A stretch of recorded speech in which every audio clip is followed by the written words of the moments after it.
Hello, good evening and welcome to Hot Edition on 3FM 92.7, coming to you live from our studio here at Desawe Kanda in Accra. I am Martin Asiedu-Dartey. Coming up this evening, Ghana bids final farewell to victims of last week's helicopter crash with a state funeral service.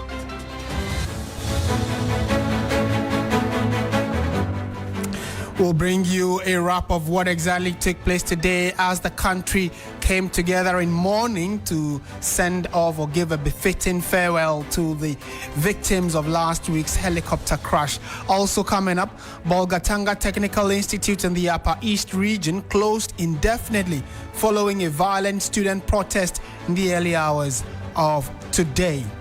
And later, government imposes daily 10,000 Ghana cedi fine on DSTV over failure to submit pricing data. We have details of all these stories and more coming up in the next 1 hour. This is 3FM 92.7. Stay tuned.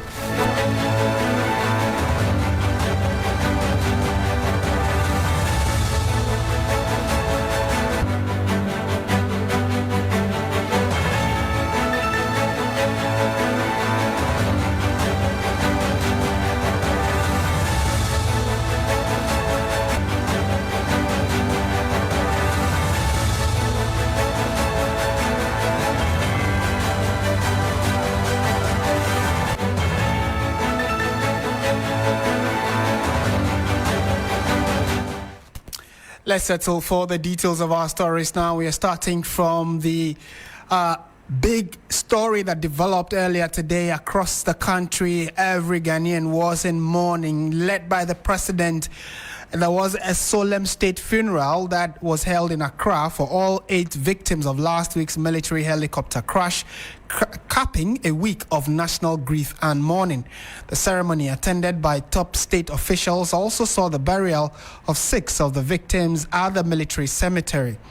The 8, including 2 cabinet ministers, died when their helicopter went down at Sikaman in the Adanse Eko from district of the Ashanti region while on an official mission in Obuasi. The interfaith service was filled with emotional tributes. We bring you the tributes of the children and spouses, but first let's hear Vice President Professor Nana Jane Opoku-Agyeman, who called them selfless and committed patriots who gave their all in service to the nation.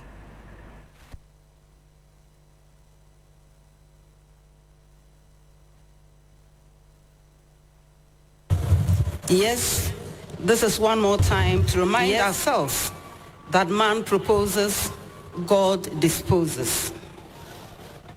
My colleagues, I wish all of you peaceful rest. I thank each one of you for your examples of selflessness, commitment to duty, and your abiding belief in the ability of our country to be better for all of us. I pray that we can all gather the strength to say and believe with the hymnist that through the love of God our Savior, all is well. You are always with us, my colleagues, in the business of resetting our country and of guiding our steps through the legacies of humanness, loyalty, justice, dedication, determination, trust, and sheer hard work. And you heard the voice of Professor Nana Jane Opoku-Agyeman, who is Ghana's vice president there. Now, President John Dramani Mahama said that their death will never make sense no matter the outcome of the investigations, which he indicates will be thorough.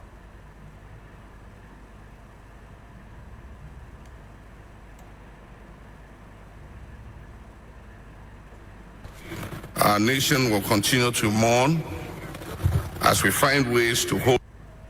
Though I'm sure that individually and collectively, our nation will continue to mourn as we find ways to hold tightly the memories of these men and to honor their legacies. There's no making sense of what happened. Despite whatever technical reasons or official explanations an investigation will yield a loss of this magnitude and in this manner will never make sense to the grieving heart. What we can do, each of us in our own way, as we try to come to terms with this tragic loss, is to move in the direction of peace within our communities and families, having been reminded of how fragile life can be. And that's the voice of President John Dramani Mahama, who also honored the 3 helicopter crew members with posthumous promotions and also announced a fund to cater for the education of the children of the departed heroes. Though I'm sure that individually and collectively, our nation will continue to mourn as we find ways to hold tightly the memories of these men and to honor their legacies. There is no making sense of what happened, despite whatever technical. So it is with all this in mind that I would like today to announce the government's decisions to honor the service of these individuals and secure the futures of those they left behind. I humbly request the spirit of compassion that is the hallmark of our nation for these bereaved families. Promotions in our armed forces are never given lightly, and posthumous promotions are the highest mark of respect for duty performed even unto death. Accordingly, I have approved the following. Squadron Leader Peter Bafemi Anala is promoted to the rank of Wing Commander. Flying Officer Manan Chum Ampedu is promoted to the rank of Flight Lieutenant. Sergeant Ernest Adomensa is promoted to the rank of Flight Sergeant. These are not just symbolic gestures. They represent the rightful place these officers have earned in our Republic's role of honor, and the benefits due to their families will be reflected in these new ranks. The Chief of the Defense Staff will oversee the ceremonial presentation of the posthumous promotion insignias to their families. Our other colleagues who were civilians will be posthumously recognized at the next National Honors Ceremony. The next decision that the government has made is for the creation of a Children's Support Fund for the children of the victims of the 6th August helicopter crash. The purpose of this fund is clear. It is to ensure that the children left behind will never be deprived of the opportunities, the care, and the security that their parents worked so hard to provide for them. And you heard President John Dramani Mahama there giving clear promotions to the 3 crew members who were members of the Ghana Armed Forces, and indicating that the remaining 6 will also be promoted or given the necessary state honors in due time.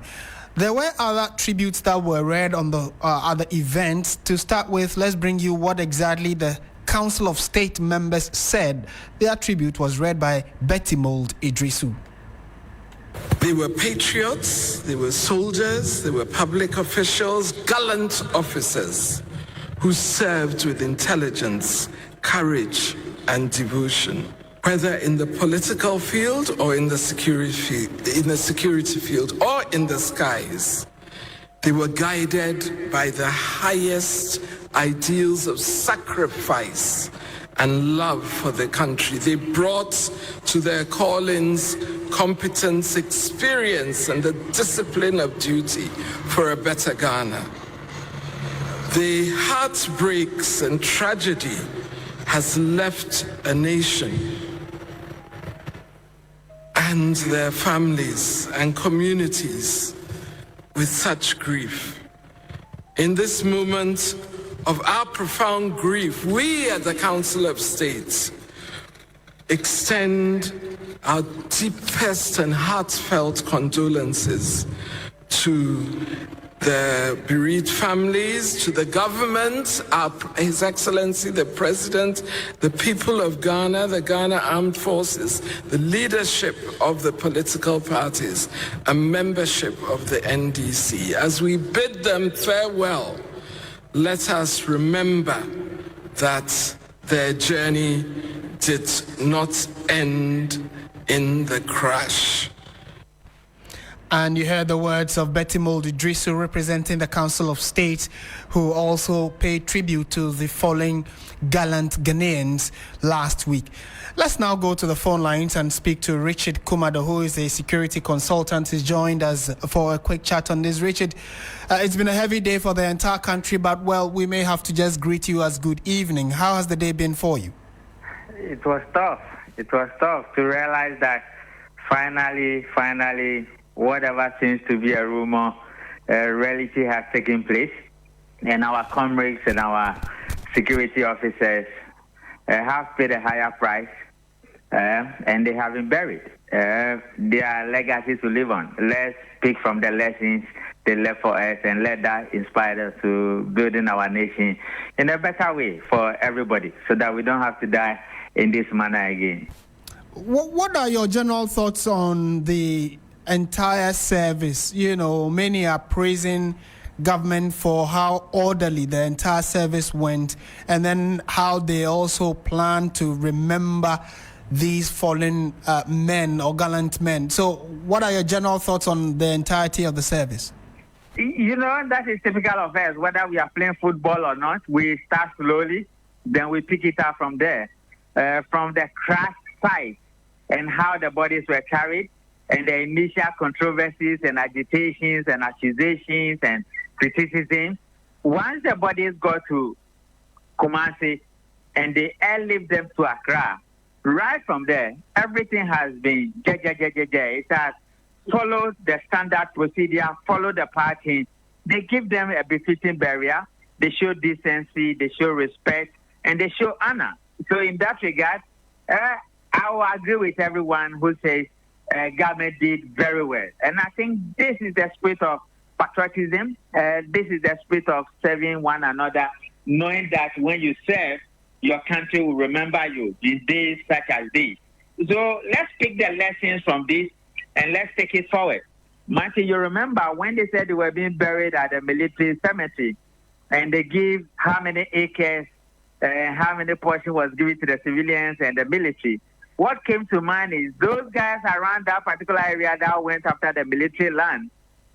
The country is growing, and our population will no longer be 30 million or 34 million. It means that the military must preserve their land, and once the military is preserving their land, it's not just for the use of the military, but the civilians as well. Today, we saw they were being buried along Kofi Annan, the Vice President Misata, and many of our compatriots who have served before us, and they've gone to be with the Lord. So, by and large, yeah, we have initiatives, but I think as a whole, as a nation, we came to the fore and we did what we were supposed to do. And many were also pleasantly surprised about the posthumous promotions announced by the president. Were you expecting that? Definitely, yes. Yes, I wasn't surprised at all. Even if you take a clue from Major Mahama, right? I think he wasn't a major before he died. But before the funeral, he was given a promotion to major. Today, everybody calls him Major Mahama. People don't remember the rank he was on before promoting to major. So I wasn't surprised at all. The one that surprised me was the 500,000 at the Stanbic Bank, and how the government intended to open it up, and how government, in the name of accountability, transparency, says corporate organizations and everyone, the international community, to contribute, and not just contributing, but they are going to make the accounts public to the general public, and then how they have used it for a particular year will be made accountable. I think that one I wasn't expecting it, but the promotion I was glad in any way, and I wasn't surprised at all. Right. Now let's talk about the fact that investigations are yet to commence, although we know that the president has given clear indications that the investigations will be transparent and thorough. Yesterday, we heard the foreign affairs minister, who is a cabinet minister, give indications that the president has agreed for external assistance in this investigation, where we know that, for instance, he says the black box is still in the custody of the security service or the military, awaiting the external assistance to come in before these investigations commence. How would you advise that they start the whole process, and what kind of outcome are you looking at now that at least a part of the chapter has been closed? No, the investigation started right from the moment the chopper came down. So what happened is that 3 days ago or 4 days ago, about 70 to 80% of what happened to us is known. What remains the same is known. What is likely to change is also known. And the degree to which it will change, the changes to take place, is known. And the various dimensions were done. When the chopper came down, the first 3 days, all facts were considered and no factor points were analyzed. So it became to that conclusion. It was that conclusion that they took to government, and the president says that based on what we know now, let's invite others to come in with some technical abilities. Remember, these investigations have various dimensions. The DNA and the other enhanced forensic aspect was done by the South Africans, which is also technical ability they brought in. Predominantly, the black box is supposed to be sent to the Chinese because they are the manufacturers. There are regulatory compliances and there are legal protocols to be followed. If for one reason the Americans would go into an area that ventures into the arena of the Chinese, then it is proper that the legal team at the presidency will do everything possible so that the standardizations and the standard protocols are followed. And it's in that regard. Now, the Americans are not coming to do everything. They are coming in for some technical assistance in specific areas. So the investigations actually have been done by our security agencies, and the results were about 70 to 80% is sent to the president. And Martin, guess what? When the Americans come in or the black box owners come in, there will be a meeting with our security agencies who have done the initial aspect of the investigation. There will be timelines. And even when they finish with the aspect they are asked to do, they'll hold a meeting. We call it the exit meeting. And the report will be discussed among the investigators. I mean, the technical ability people and the Chinese and Americans and whoever is coming in before the report is given to government. So in the dimensions of the investigation, this is where we are. And this is exactly what is going to happen. Right. So clearly we just need to keep our fingers crossed and see how things play out. Maybe in conclusion, there are speculations that, for instance, the helicopter in question and almost all of Ghana's fleet do not have insurance. You are a security person. You've worked very closely with the security apparatus of the country. Is there any truth to this, and how does that come to you? It will come up in the investigation report. You are my brother. And if I say it now, you don't let me sleep. You and the no country. You won't let me sleep. So sometimes we wait for you to break the news, and then we come to provide public education and create awareness and offer alternative source of reasoning using best practices. So we'll always wait for Martin, we'll always wait for Portia, we'll always wait for the no country to break the news. But Martin, no matter what it is, it means that going forward, the lives of our people, individuals who have to have life insurance, whether they work in the security agencies or not, is very important. And so that when you die, your family will not have to bear the huge cost of burial. And then again, it's also the case that we need to look at our security agencies again. We have never, as a country, built the capacity of our military and the BNI and the police. The security infrastructure is bad. And we need to look at it again. And Martin, guess what? Politicians realize that the Air Force do not just provide military services, but they provide civilian transportation services. And that is why they were taking advantage. 3 to 4 years now, I was raising the alarm that the pressure we are putting on the transportation system of the Air Force, it might crash and it might give us problems. Nobody took it seriously. Let's go back there. After all this is said and done, let's go back and see, what are we not doing right? Let's do it right. What are we doing right? Let's enhance it. So that we build capacity for many of our security agencies that really need help to survive.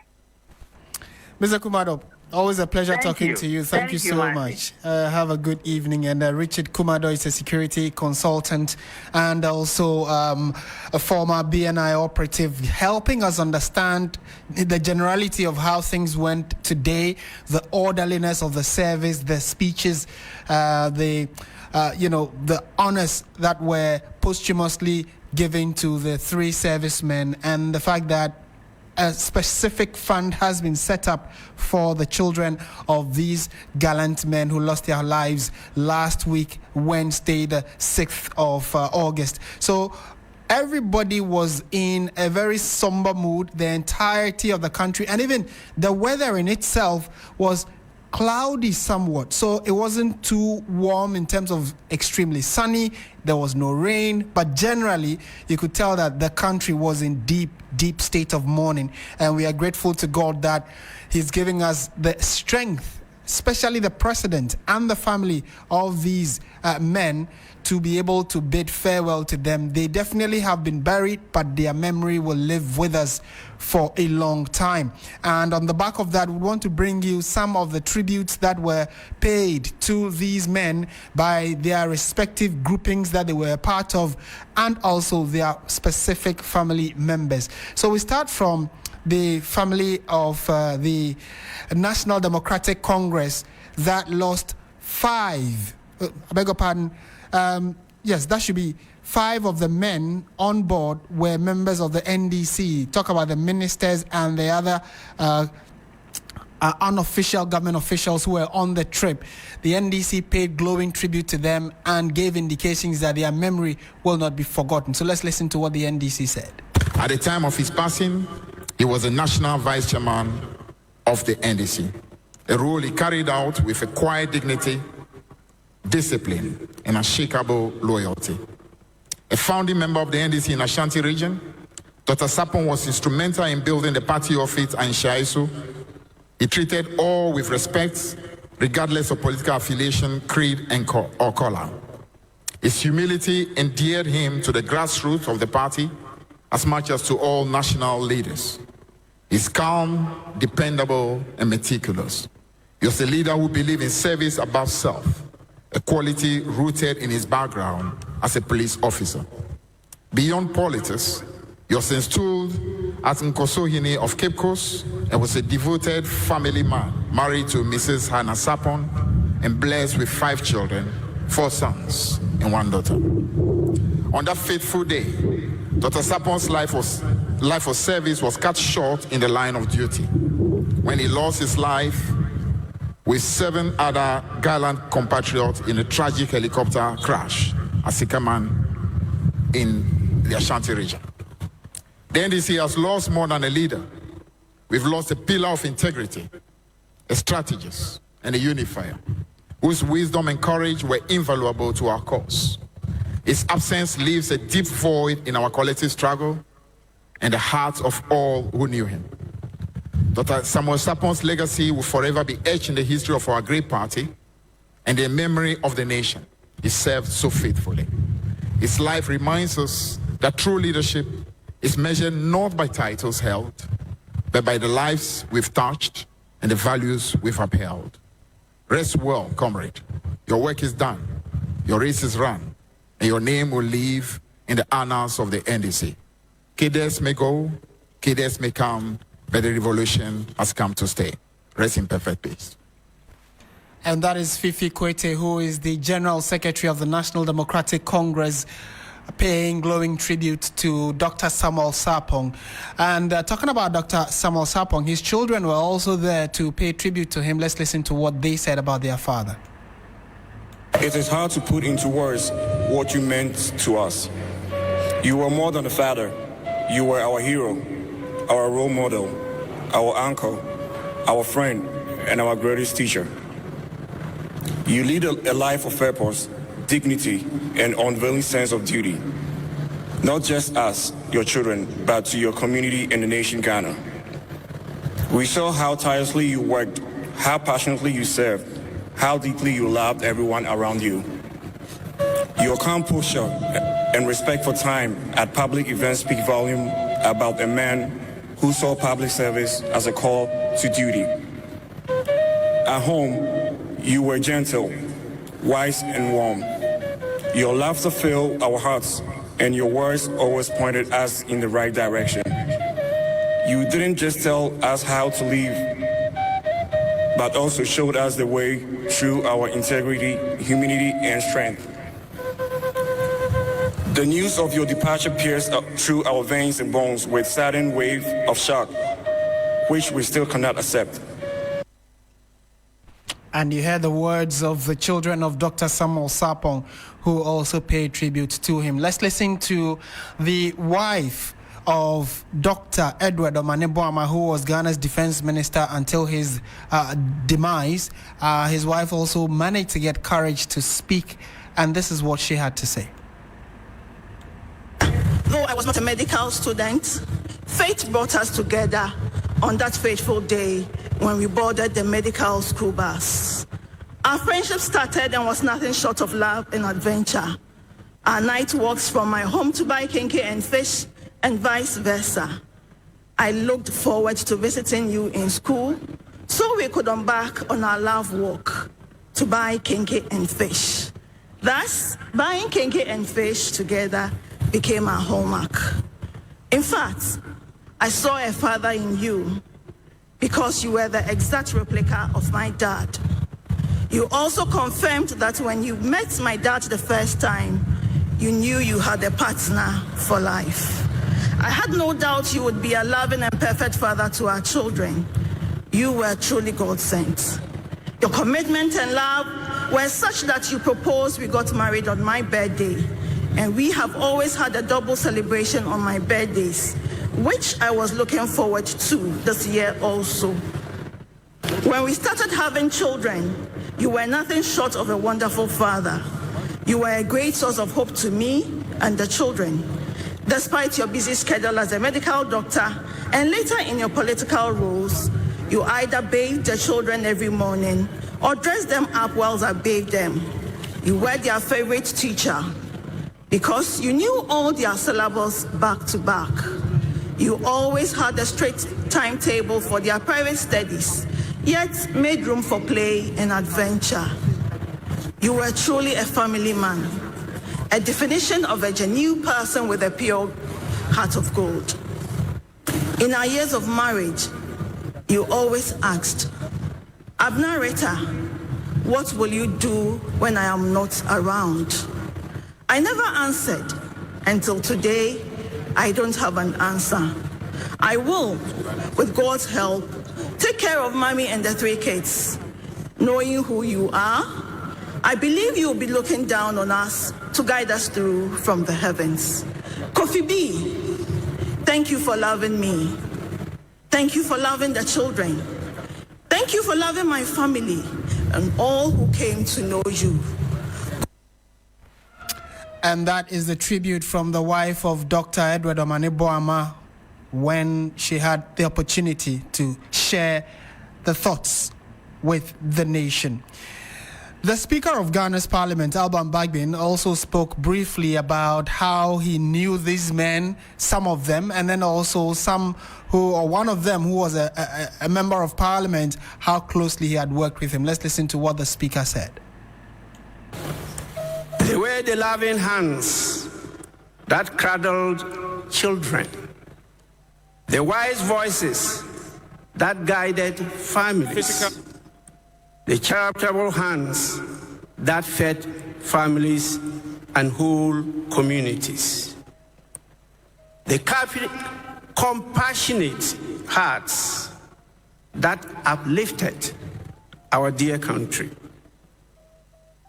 Just days ago, many of these fallen heroes stood among us, united in grief as we bid farewell to our dear friends and comrades, Kobina Adekoka and Sam P. Yale. Like us, these fallen heroes came to honor the memory of their compatriots and to say goodbye to comrades they cherished. None of them imagined then that their end would follow hard on the heels of Adekoka and Sam Yale. This cruel twist of fate has left me heartbroken and heavy with sorrow. As I lay these fragrant blossoms of memorabilia on their graves to signify their impactful existence, let us take cognizance of the fact that they were once ministers, gallant soldiers, whose visionary policies sowed seeds of progress. That we once had technocrats whose expertise steered our nation's course. That dear colleagues, parliamentarians once lived, whose interventions sparkled with insights. And that 3 courageous helicopter crew members once existed who served with diligent dedication all their final briefs. The heavens may have claimed their mortal forms, but their legacy remains etched in the laws they championed.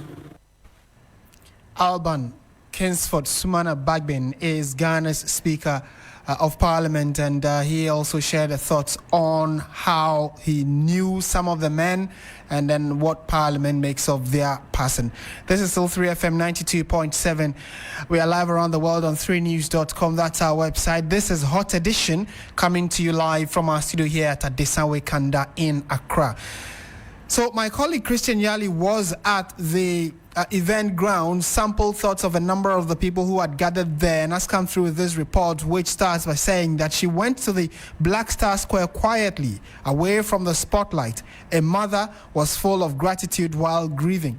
The late Dr. Omane Boama paid for the surgery of her son, whose life was not predicted. Christian Yali tells the story and other mourners who sounded the legacy of the fallen heroes. She stood among the mourners with no titles, no convoy, no cameras, but just a grateful heart. Her son, who had a deformity, was saved through the benevolence of the late Defense Minister, Dr. Edward Omane Boama. The boy's leg is amputated and he will soon be due for a prosthetic surgery. My son, Seto Midoji, he paid for his hospital bills. So when I heard about his death, it pains me a lot, because a person I never meet, I never know, and he can do all this for my son. It's not easy. What I have for him is, may his soul rest in purpose. The call was like, this is Dr. Omane Boama. So beginning I thought even it was a fraud or something, but later on he sent us money to bring the boy to the hospital so that they can take the process on. He paid the surgery on Monday. The Tuesday the surgery was done, and then on the Wednesday he was involved in a plane crash. President Mahama, in his speech at the funeral service, mentioned this child. Sometimes we even pay for the medical costs of children who are complete strangers to us. And that is what Dr. Omane Boama did when he pledged to pay for surgery for Seto, a physically disabled 9-year-old boy, so that he would no longer be reliant on the wheelchair that he had been using to get around. After fully paying for the surgery, Omane could have continued with his own affairs and not giving another thought to the boy or his situation. Stories unfolded, strangers embraced, some wept for these fallen men they had never met. At the personal level, I might not have really engaged most of those who were dead that much, but you see, they were public figures.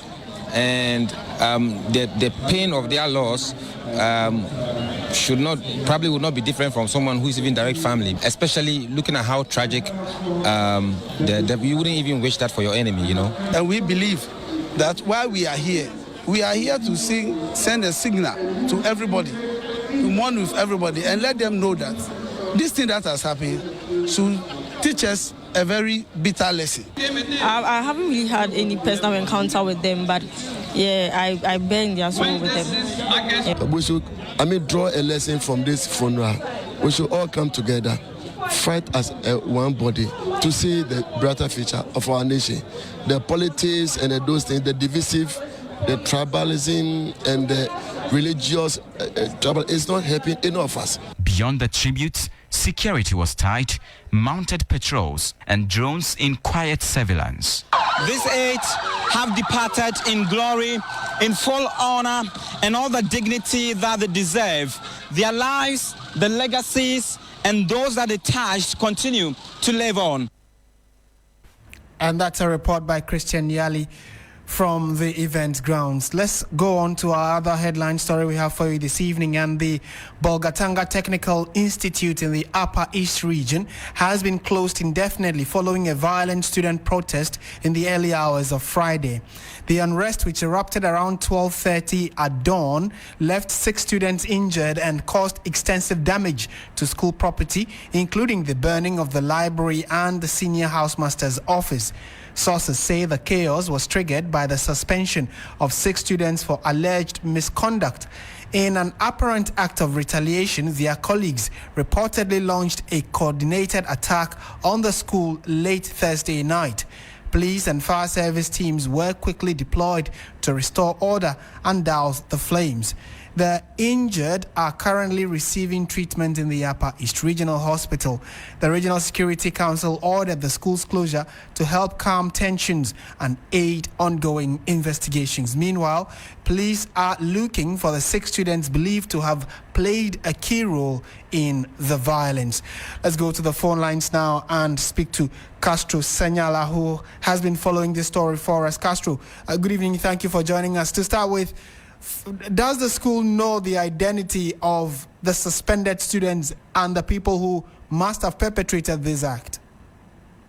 Yes, Martin, good evening to you. Yes, I can confirm that the school authority knows those students that were suspended, even though we understand that the school authority and, in fact, the RECSEC is trying as much as possible to, sort of use diplomacy in the bid to calm tensions as investigations are ongoing. I can report that, yes, efforts are being made by the RECSEC and being led by the police, obviously, to see how they can bring the situation under control. First of all, by deploying a lot of men, security men in the campus of the state, the school, and also to apprehend these 6 people who we understand are behind the arson that's completely destroyed. The headmaster's, the senior housemaster's office and that of the school library, destroying a lot of books that will run into thousands of Ghana cedis. Right, and so Castro, we are also streaming on Facebook, so those who are listening to us can also log on to Facebook, 3FM on Facebook, and see the images. But for those who are unable to describe, what kind of damage are we talking about? Yes, Martin, this I would say is the largest damage ever reported on when it comes to student protests in the Upper East region, because the damage is extensive. Talk about vehicles belonging to the school, talk about the entire library has been burnt down, a library that has been, in the school has been a major facility of the school for over 20 years, was raised down yesterday because the students were angry. Talk about desks, tables and chairs. Talk about the senior housemaster's office. Everything gone within a minute. I think we were an eye because the students were unhappy that their colleagues had been suspended for a misconduct that we are yet to learn what the real, issue is. And then we have polytanks and anything else that the school could see. The school tricycle that is usually being used to transport, smaller objects, like when they want to go to town to pick something that would use to feed they themselves. That, tricycle was also damaged and, in fact, overturned and left, outside the school campus. A lot of things were destroyed by the angry students who, as we speak now, have been dispersed, and the police are very much present in the school campus to ensure that these people do not come back to cause destruction. Martin, mind you, earlier this morning, the students wanted to, start what they, continue what they started last night, but for the timely intervention of the police and that of the Ghana, the Ghana National Fire Service, who were on the campus in their numbers, they were able to, douse the situation and bring it under control and did all they could to disperse the students. And so, Martin, if you talk of damage, it is huge. The damage is huge. And you can see that the RESEC and local authorities here are really disturbed because that particular school is known for student riots almost every year. And so the discussions and the calls from the people of the region is that something needs to be done so that they arrest the situation once and for all. Right, Castro. The images are very shocking, and it's very unfortunate that students who are sent to school to learn would undertake such an unfortunate activity. But thank you. We'll be definitely coming back to you for updates on what exactly the Regional Security Council and the school authorities intend to do next. Castro Senyala is our regional Upper East regional correspondent, updating us on the decision of the Bolgatanga Technical Institute leadership to close down the school indefinitely following some violent actions taken by a number of the students. We are told 6 of them were suspended, which led to a number of the students taking the law into their own hands and destroying school property. And but for the intervention of the security services, that is the Ghana Police Service and the Fire Service, we are told that the damage would have been more sad or serious as compared to what we are seeing in the pictures and videos that we have been able to see so far.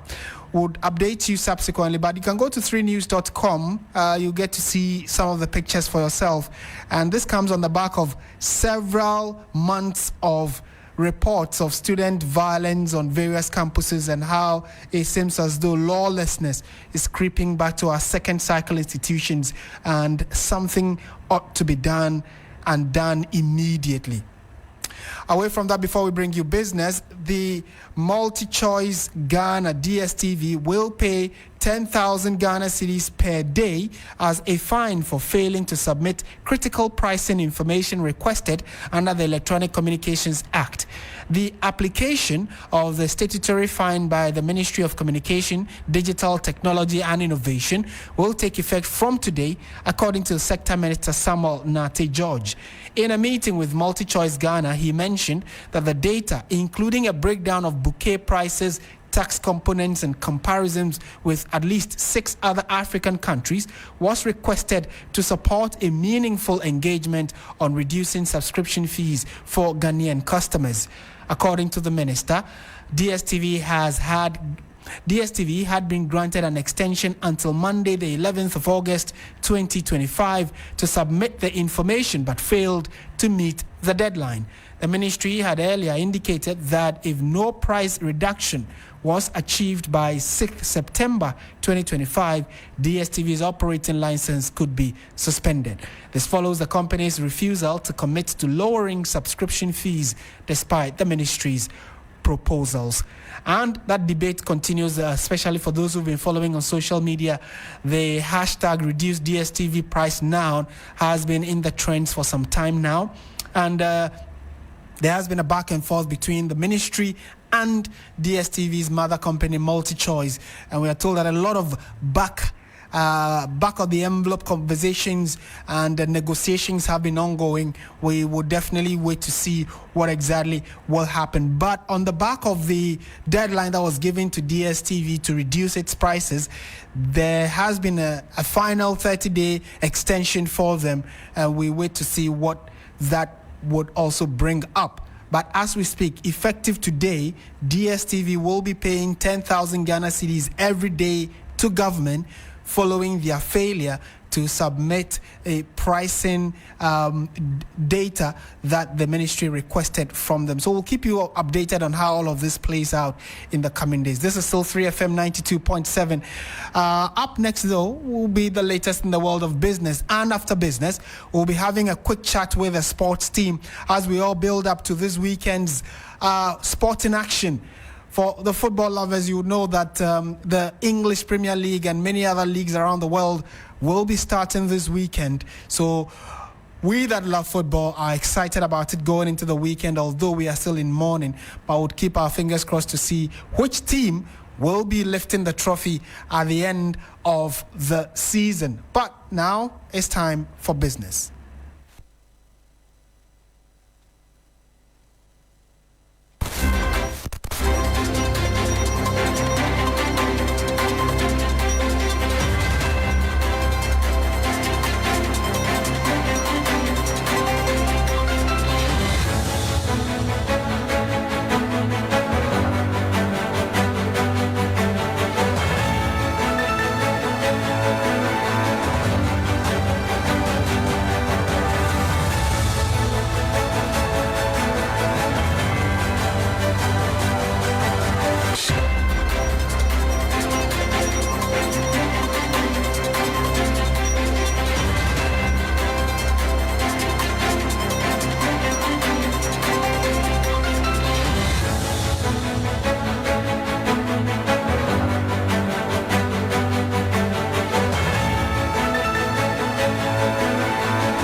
Good evening and welcome to the business news on Hot Edition on 3FM 92.7 with me, Bismarck Ausa. Coming up tonight, Chamber of Oil Marketing Companies projects petrol and LPG prices to rise slightly from August 16, while diesel prices are expected to drop.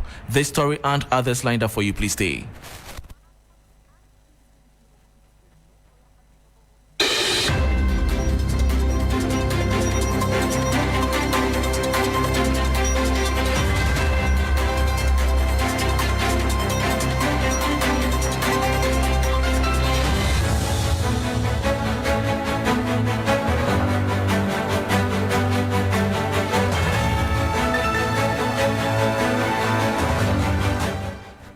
Thanks for your company. Now to the details. Petrol and liquefied petroleum gas (LPG) prices are expected to rise from August 16, while diesel will see a slight decline. This is according to projections from the Chamber of Oil Marketing Companies. The following 3 Business News Desk report has the details. Oil Marketing Companies, COMAC, projects that petrol would rise between 0.39 and 2.71% per litre, with LPG increasing by up to 2.34% per kilogram. Diesel, however, is expected to fall by 0.72% per litre. The chamber attributed the mixed outlook to a 0.8% depreciation of the cedi against the US dollar from 10 cedis 68 pesos to 10 cedis 77 pesos, alongside divergent trends in global product prices. COMAC further attributed the changes to a 0.8% depreciation of the cedi against the US dollar and mixed trends in global fuel prices. Diesel prices on the international market fell by 5.22%, while petrol went up by 1.89%. LPG went up by 2.87%. Industry players also pointed to government's recently introduced 1 cedi levy on petroleum products as adding upward pressure on fuel prices. While the measure forms part of broader revenue mobilization efforts, its impact has come amid already strained household budgets, with inflation still above the central bank's target range. Fuel prices feed directly into food and consumer price inflation, and any sustained upward movement could complicate the Bank of Ghana's efforts to anchor inflation expectations and maintain policy credibility. Fuel prices feed directly into food and consumer price inflation, and any sustained upward movement could complicate the Bank of Ghana's efforts to anchor inflation expectations and maintain policy credibility.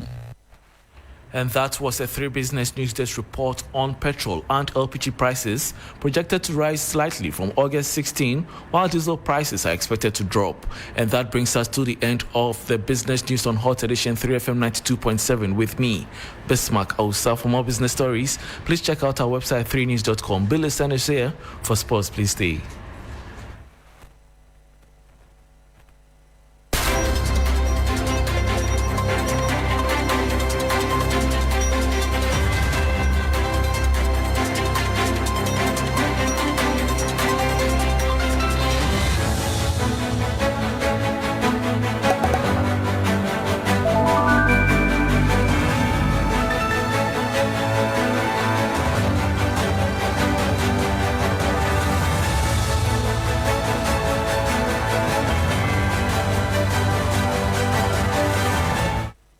Hello there, good evening and welcome to the sports segment here on the 3FM Hot Edition. My name is Bill Ishen. Now, the European football season is officially back, but before we go into it, Kudus in the last few days has been dazzling for Tottenham Hotspurs, breaking the hearts of West Ham United fans after completing his move to the North London side. Now, we spoke to the head of Ghanaian Hammers to gauge the mood of the West Ham fans in Ghana after Kudus' exit.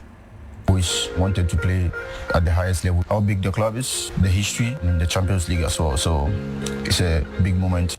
Mohamed Kudus in recent days has been dazzling in the Tottenham Hotspur kit after completing a £55 million move from West Ham United. The 25-year-old was a crown jewel for the Hammers after joining them in 2023, providing eye-catching performances over 2 seasons.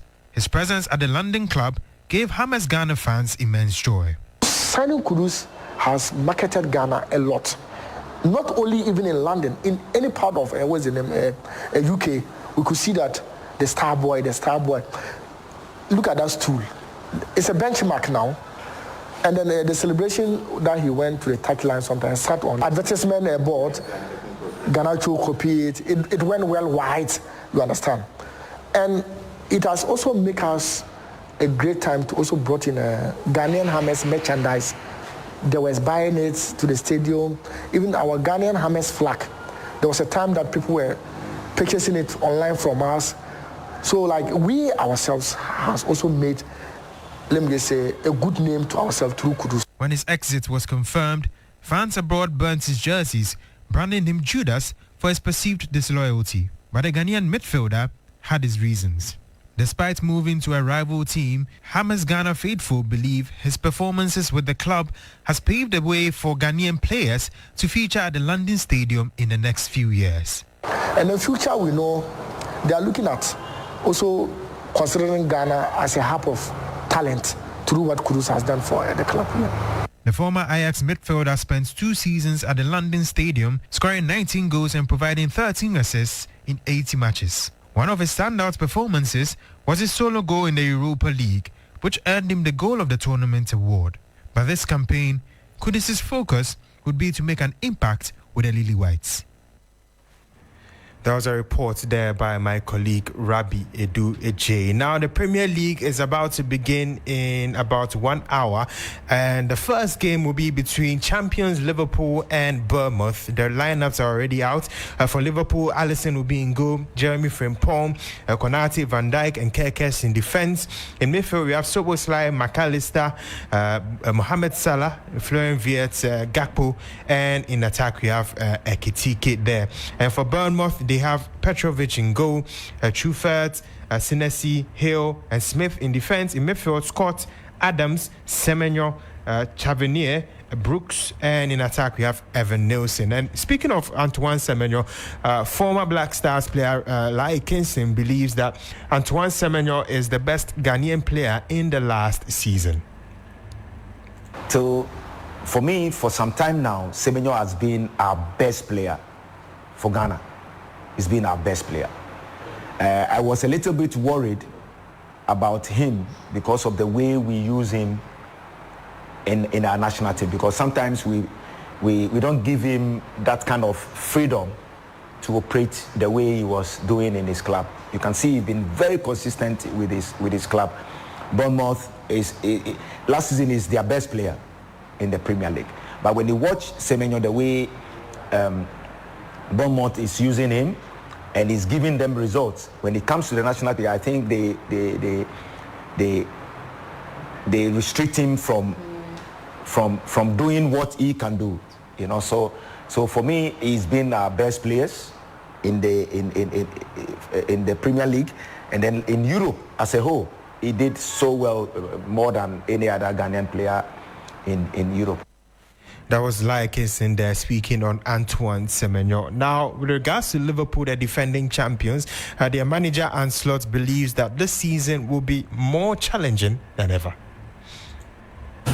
Yeah, but the reason why that is so difficult lays mainly in the fact there are so many competitors that can also win the league over here. So to win it once is already very special, let alone if you can win it twice in 3, 4, 5 years, or as we did twice in 5 years, and City did even better than us in the last few years.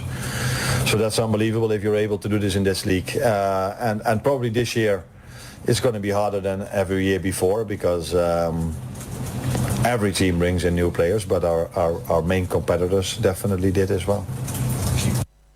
That was Ancelotti, the head coach of Liverpool. And also for a team that narrowly has missed out on the Premier League on 3 consecutive occasions, Arsenal, Mikel Arteta has stated that they will keep digging until they find gold. Yeah, you keep digging, and you have to be digging because one day the gold is going to be there, you know, and that's all the time. When I've been tough, when I've been educated, and that's it. For 3 seasons we have more points than any other team in this league, which is incredible. So that's all about the consistency. Now we have to do it in a season to earn 1 more point, or the same amount of points and more goals difference than any other team. That's the objective. That was Mikel Arteta, the head coach of Arsenal. Let's move on to the camp of Manchester, where Ruben Amorim, the head coach of the side, has stated that he has learned a lot in the last season with the club. Now, Manchester United finished in the bottom half of last season and are hopeful of making a Champions League place this season. I learned a lot last season. One of the things that I learned is that I don't need to focus a lot in the future. That doesn't matter. I don't care. I just want to win against Arsenal, to focus on Arsenal. And I need to live day by day, like my players, and focus in each game. So I learned that everything that gets a little bit noise to our team, I have to take out of the picture. So I just prepare to coach my team against Arsenal.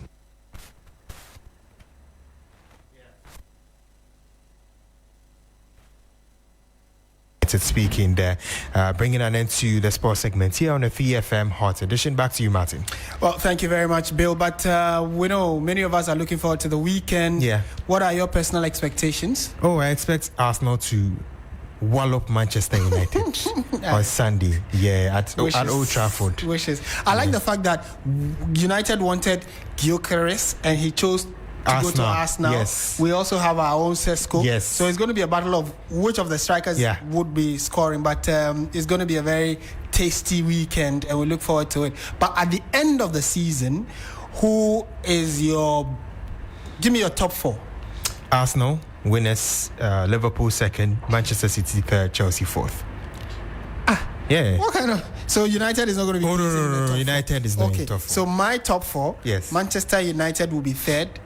Because we want to enter the top 4. Okay. Our hopes are not too high. We are not there yet. We're still constructing the team. So at least we'll be third. But then I probably would tip not Arsenal, but Liverpool. Liverpool could probably nick it again. So Liverpool, Manchester City, Manchester United, and then Arsenal will be fourth.